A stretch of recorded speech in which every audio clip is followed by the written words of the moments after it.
विघ्नहर्ता श्री गणेश, श्री गणेश, श्री गणेश।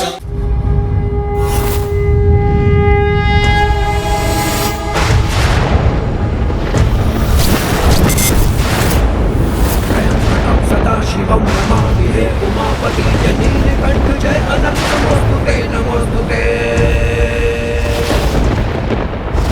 अब मनुष्य और देवताओं को अनुशासन के सुपथ पर लौटाने का पूर्ण दायित्व प्रभु ऋषि दुर्वासा का ही था।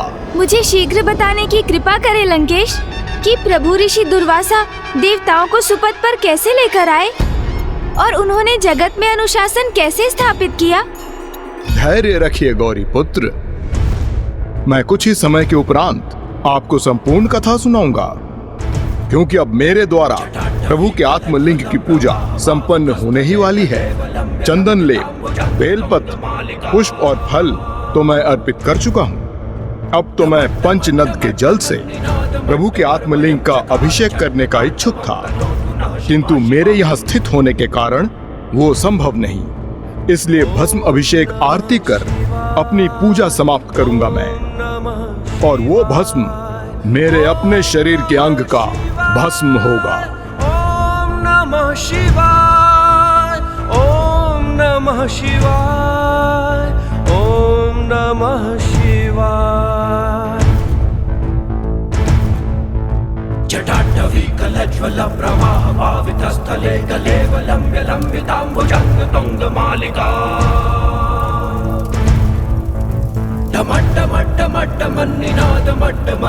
चकार चंड तांडवम तनोतु। अद्भुत! लंकेश ने अपनी तपोशक्ति से पवित्र अग्नि उत्पन्न कर ली। गौरी पुत्र, अपने हाथ को अग्नि को सौंपकर उसके भस्म से आपके समक्ष प्रभु के आत्मलिंग का भस्म अभिषेक संपन्न करेगा ये प्रभु शिव शंकर शंभु के भक्त लंकेश। मुझे किसी युक्ति से लंकेश को ऐसा करने से रोकना होगा।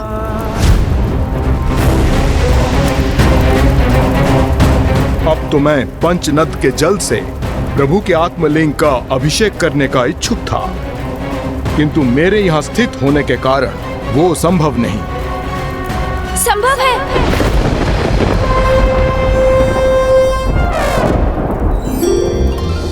क्या संभव है गौरी पुत्र?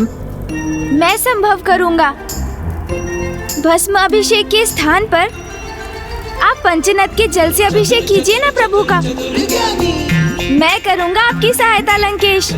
किंतु अपनी पूजा में मैं आपकी सहायता स्वीकार कर आपका उपकार क्यों लूं?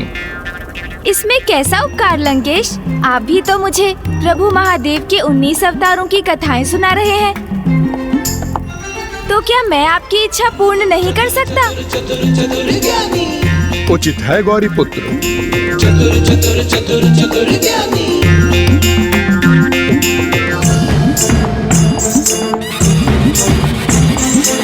ओम गंगे नमः, ओम सरस्वते नमः। त्रैलोक्य पूजित देवी कमले विष्णु वल्लभे यथा त्वमचल कृष्णे तथा भवमयी स्थिरा।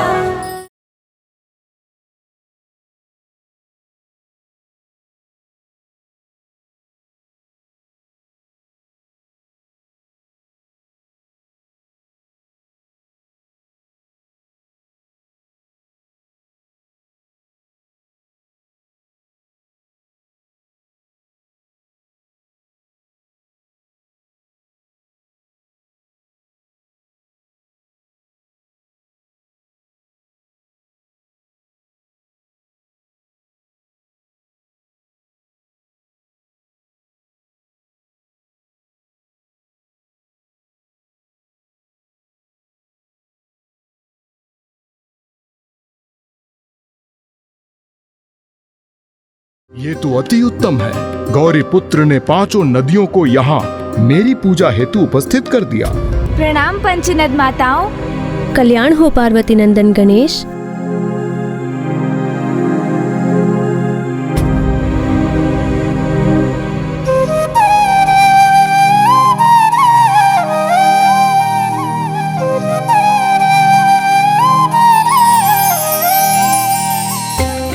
ये तो स्वयं प्रभु महादेव के आत्मलिंग हैं। इनकी पावन दिव्यता के समक्ष नतमस्तक हैं हम, क्योंकि स्वयं जगत पिता प्रभु महादेव का ही इसमें वास है। प्रणाम प्रभु।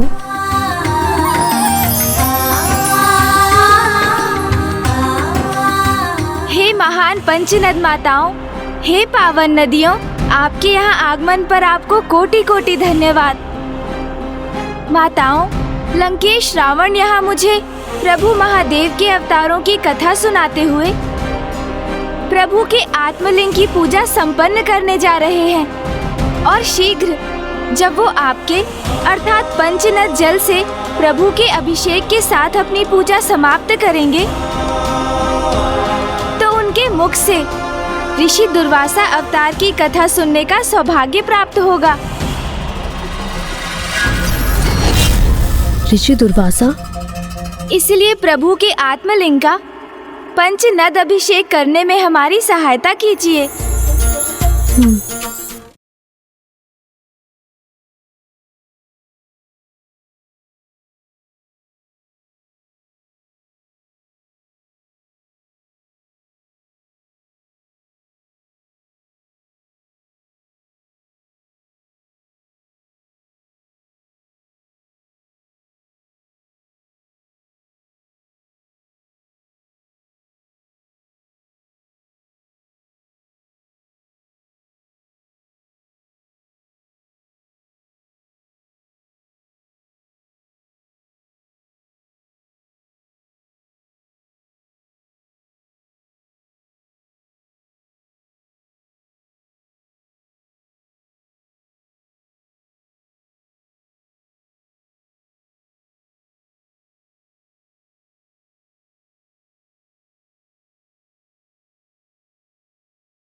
गौरी पुत्र, आप तो ये ज्ञात करना चाहते थे ना कि प्रभु ऋषि दुर्वासा ने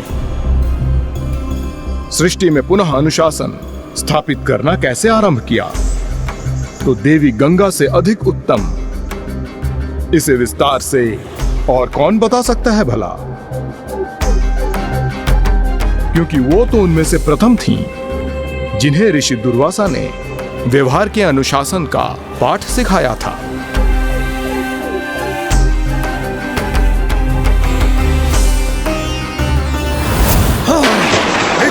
दुस्साहस बालिका, स्नान करते ऋषि का उपवास करने का दंड तुम्हें अवश्य भोगना होगा।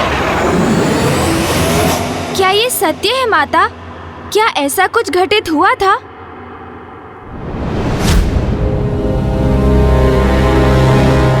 बहुत समय पूर्व जब प्रभु ब्रह्मदेव ने श्री हरि नारायण के अवतार प्रभु वामन के चरण धोए थे, तब ब्रह्मदेव ने उस जल को अपने कमंडल में रख लिया था।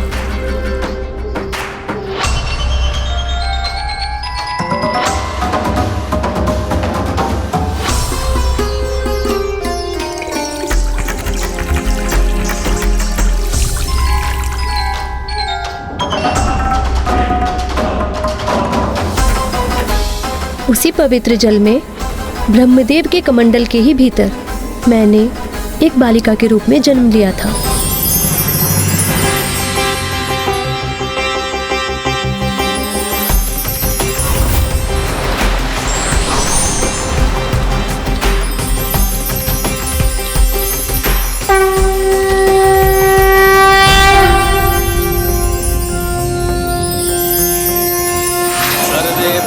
सुखिनः सर्वे सन्तु निरामया, सर्वे भद्राणि पश्यन्तु मा कश्चित् दुःखभाग् भवेत्। ॐ द्यौः शान्तिरन्तरिक्षं शान्तिः, पृथिवी शान्तिरापः शान्तिरोषधयः शान्तिः। ॐ प्रणाम प्रभु। कल्याण हो देवी गंगा।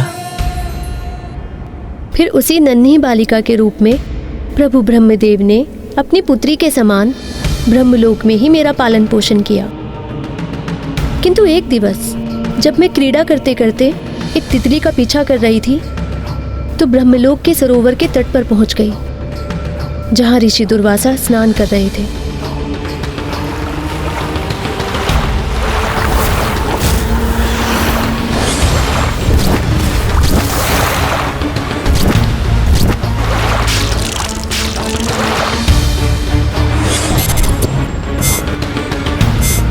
ओम नमः शिवाय।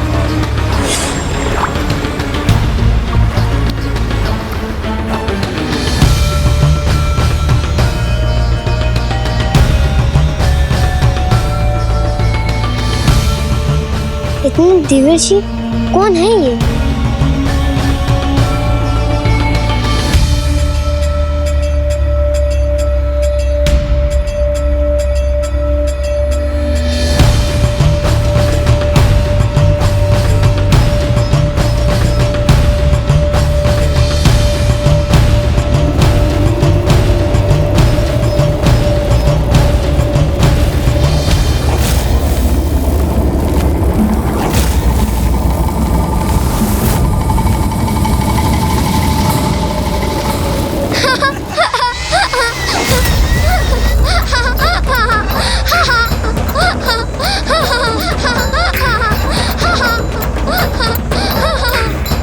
किसके हंसने का स्वर है?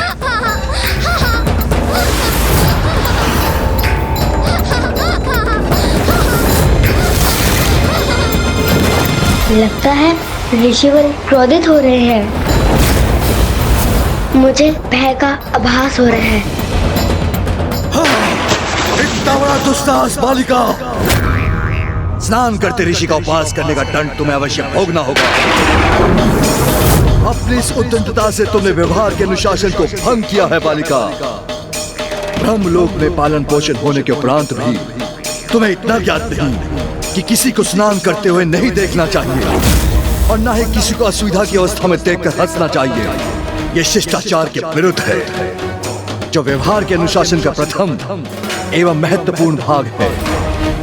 हे ऋषिवर, मुझसे बहुत बड़ी त्रुटि हुई है, मुझे क्षमा कर दीजिए। नहीं, क्षमा कर देने से नहीं, अपितु दंड देने से सीख प्राप्त होती है। त्रुटि सुधरती है। इसलिए दंड के स्वरूप में तुम्हें श्राप देता हूँ कि तुम शीघ्र ही पृथ्वी पर नदी के रूप में प्रसारित होगी, वो नदी जिसमें सारे मनुष्य अपने पापों से मुक्त होने के लिए स्नान करेंगे। इस प्रकार तुम्हें अपने पाप का दंड प्राप्त होगा।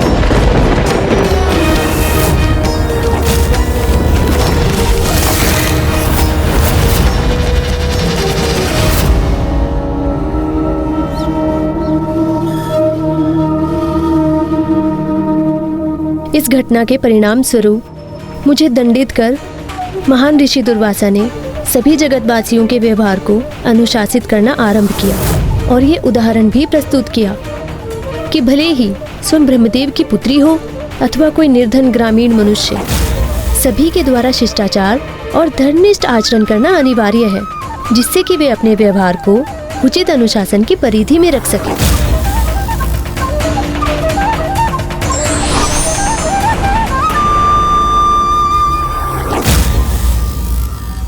प्रभु ऋषि दुर्वासा ने इस घटना से मात्र शिष्टाचार की ही सीख नहीं दी, अपितु उन्होंने तो माता गंगा को संसार की सर्वाधिक पवित्र नदी के रूप में स्थापित कर जगत को अपने पाप धोकर स्वयं को सुपथ पर चलने का मार्ग भी दर्शाया।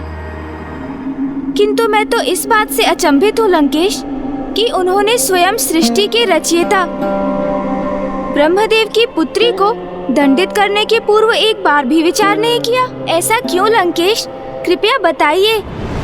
गौरी पुत्र, प्रभु ऋषि दुर्वासा के लिए किसी भी संबंध से उच्च स्थान तो अनुशासन के पालन का ही था। देवी गंगा का तो उनसे कोई व्यक्तिगत संबंध नहीं था। उन्होंने तो अपनी अर्धांगिनी को भी दंडित करने में तनिक भी विचार नहीं किया। उन्हें उनके दोष के लिए मृत्यु दंड दिया ऋषिवर ने।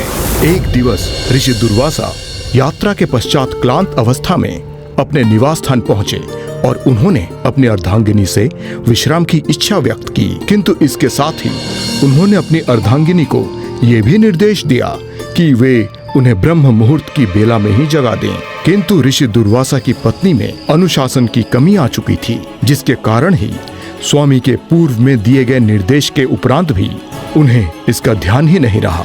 ब्रह्म मुहूर्त की बेला में कुछ समय के लिए उनके नेत्र अवश्य खुले, किंतु फिर आलस्य के विकार ने उन्हें जड़ कर दिया, जिससे उन्होंने ऋषि दुर्वासा की आज्ञा और उनके निर्देश की अवहेलना की।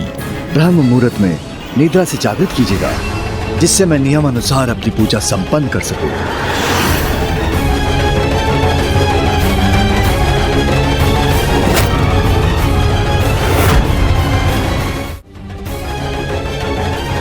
स्वामी को निद्रा से जागृत करने में विलंब हो गया मुझे, और अब मैं इन्हें निद्रा से उठाऊंगी तो ज्ञात नहीं ये क्रोध के आवेश में आके मुझे क्या दंड दे दे।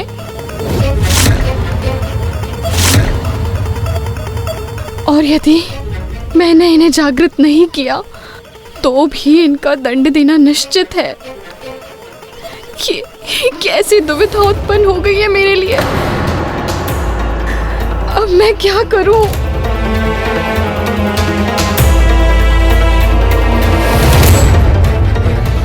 परिणाम कुछ भी हो, मुझे स्वामी को उनकी निद्रा से जागृत करने का अपना कर्तव्य तो निभाना ही होगा।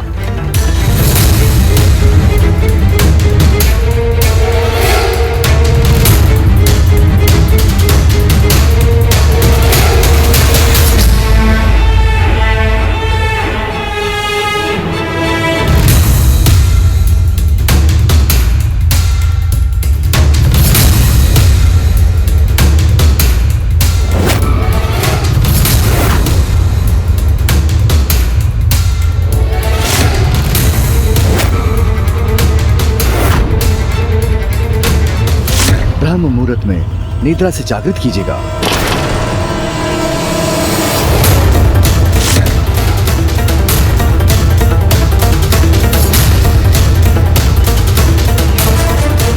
स्वामी,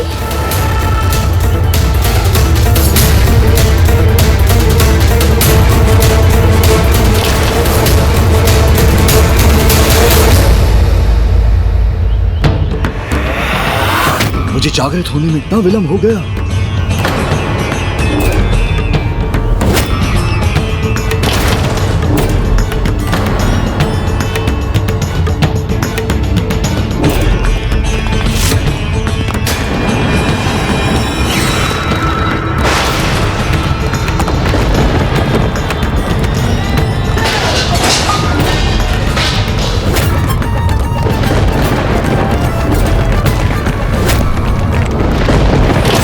क्रोधित होंगे इसकी आशंका तो थी मुझे, किंतु उनका ऐसा अपार क्रोध जागृत होगा इसकी कल्पना नहीं की थी मैंने।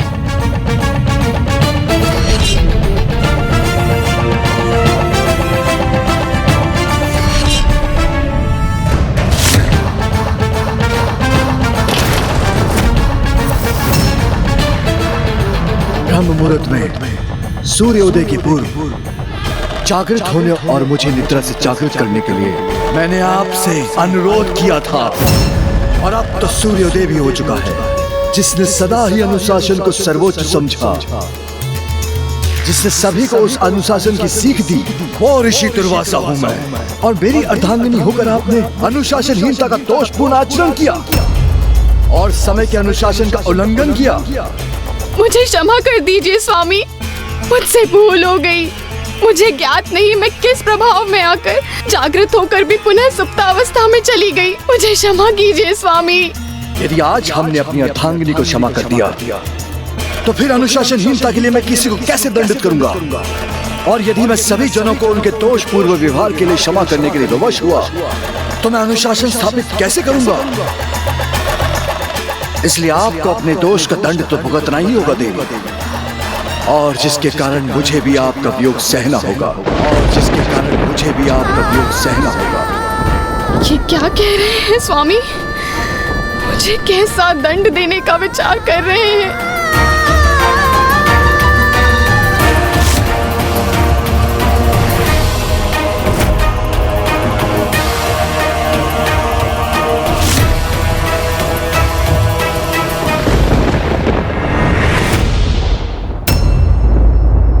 समय का पालन ना कर आपने जिस अनुशासनहीनता का परिचय दिया है, उसके दंड स्वरूप मैं आपको इसी क्षण भस्म होने का शाप देता हूँ।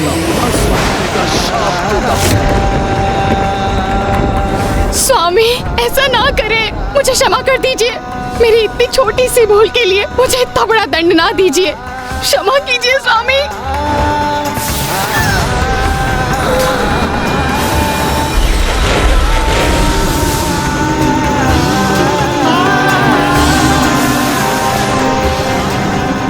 सृष्टि में अपने महान दायित्व को निभाने हेतु मैं किसी भी प्रकार का भेदभाव नहीं कर सकता देवी।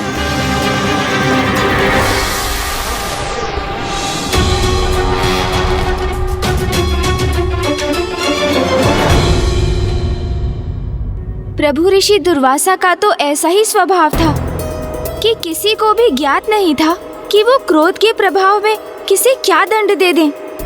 किंतु बहुत दुख की बात है कि जगत कल्याण हेतु संसार को समय का अनुशासन सिखाने के लिए ऋषि दुर्वासा को अपने स्वभाव में इतनी कठोरता का परिचय देना पड़ा। आपको तो ज्ञात है गौरी पुत्र, अपने लक्ष्य तक पहुंचने के लिए कोई सरल अथवा छोटा मार्ग नहीं होता। सभी को सफलता की ओर अपने प्रत्येक पग पर सीख प्राप्त करते हुए और संघर्ष के साथ ही आगे बढ़ना होता है। फिर भले ही लक्ष्य प्राप्त करने हेतु कुछ भी क्यों न सहन करना हो। लंकेश, क्या प्रभु ऋषि दुर्वासा भी अपनी अर्धांगिनी के वियोग के अतिरिक्त किसी और कष्ट को भी सहने पर विवश हुए थे? हाँ गौरी पुत्र, ऋषि दुर्वासा के ससुर को जब अपनी ही पुत्री के भस्म हो जाने के बारे में ज्ञात हुआ तो ऋषि दुर्वासा के लिए उनके क्रोध का कोप और कटु वचन अनायास ही फूट पड़े।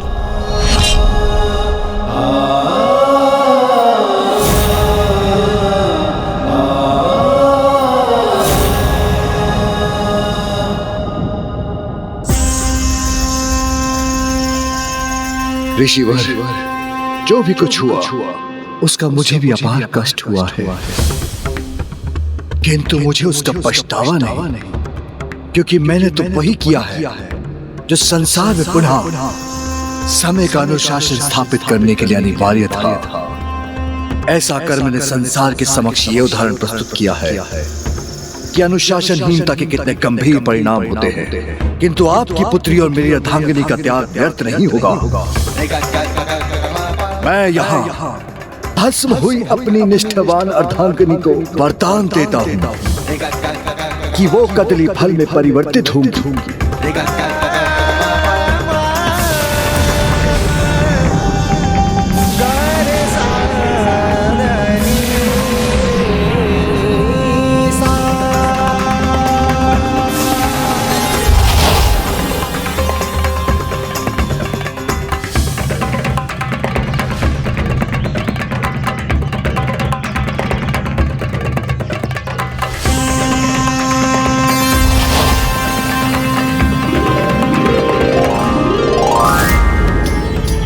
वो कदली फल जिनके बिना कोई भी पूजा संपन्न नहीं होगी, इसलिए उनके त्याग और निष्ठा के फल स्वरूप आज के उपरांत कदली फल के रूप में प्रत्येक पूजा में उनकी उपस्थिति अनिवार्य होगी।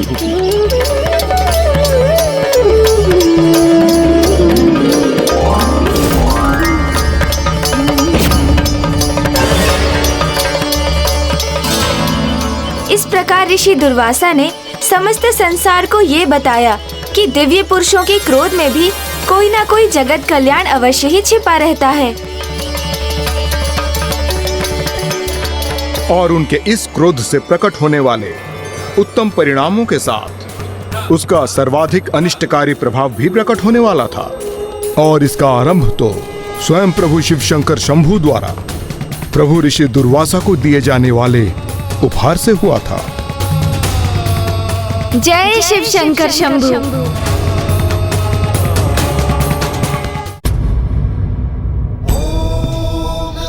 प्रणाम महादेव।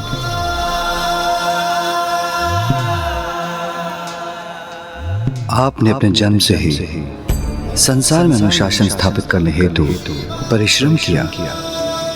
अत्यंत कठोर होकर स्वयं नियमों का पालन कर अन्य जगतवासियों को उसके लिए प्रेरित किया और नियमों को भंग करने वालों को दंडित कर आपने जो संसार को सीख दी है, उनसे आपने सभी में अनुशासन के प्रति निष्ठा को जागृत किया है ऋषिवर।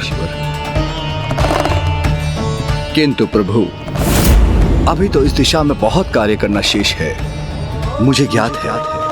किंतु सफलतापूर्वक जो आप कार्य कर चुके हैं, उसके लिए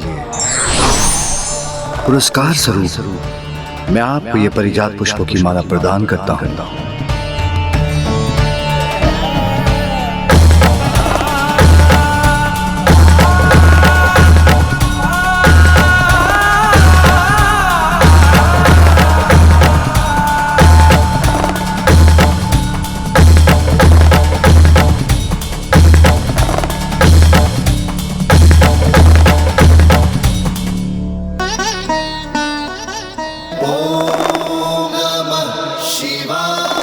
मुझे ये महान उपहार प्रदान करने के लिए आपको कोटि कोटि धन्यवाद प्रभु।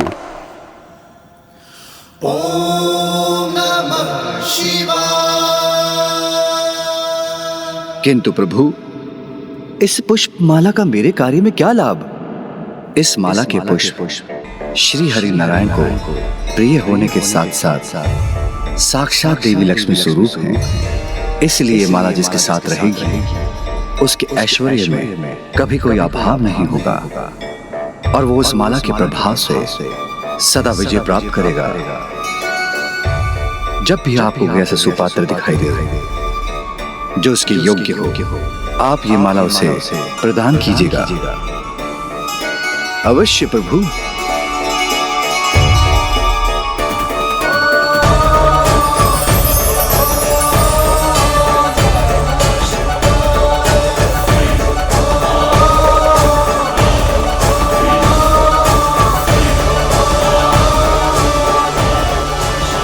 क्या हुआ लंकेश? क्या ऋषि दुर्वासा को कोई सुपात्र दिखाई दिया जो उनके अनुसार उस दिव्य माला के योग्य हो? हाँ गौरी पुत्र, किंतु प्रभु ऋषि दुर्वासा को जिसकी योग्यता पर विश्वास हुआ, उसने स्वयं को अयोग्य प्रमाणित कर उनके इस विश्वास को खंडित कर दिया।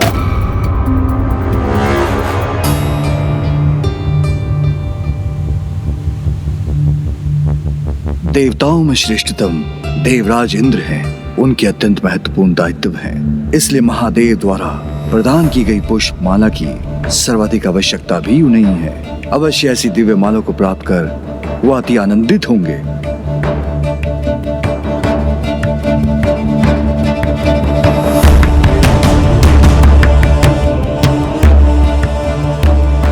ये कैसी अवस्था है स्वर्ग की? यहाँ के द्वारपाल ही अनुशासन से परे अपने दायित्व निभाने के स्थान पर सुप्तावस्था में है।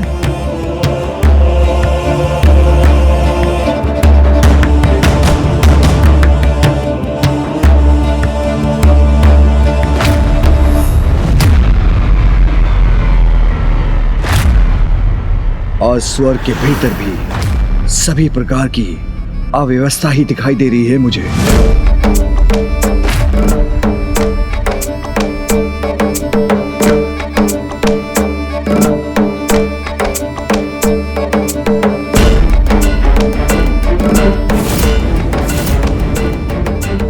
इंद्रदेव की राजसभा तो पूर्ण रूप से रिक्त है।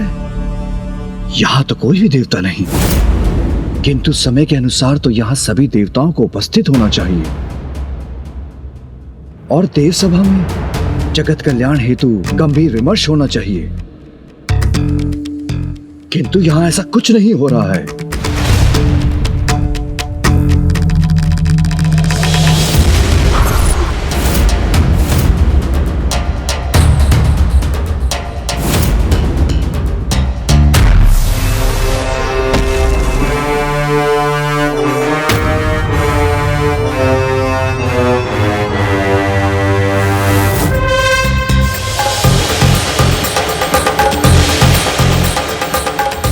ऋषिवर।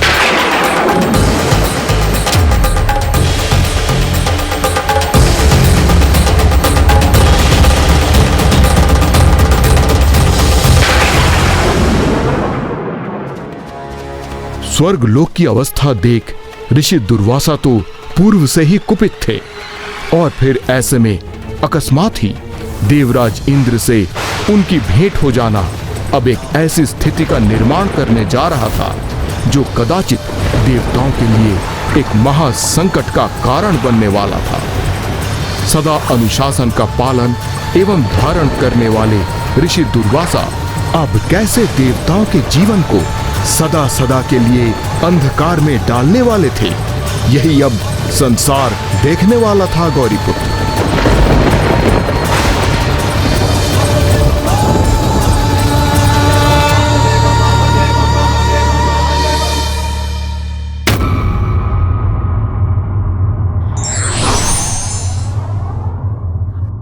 विवेकशील व्यक्तियों का समाज के प्रति बड़ा दायित्व होता है।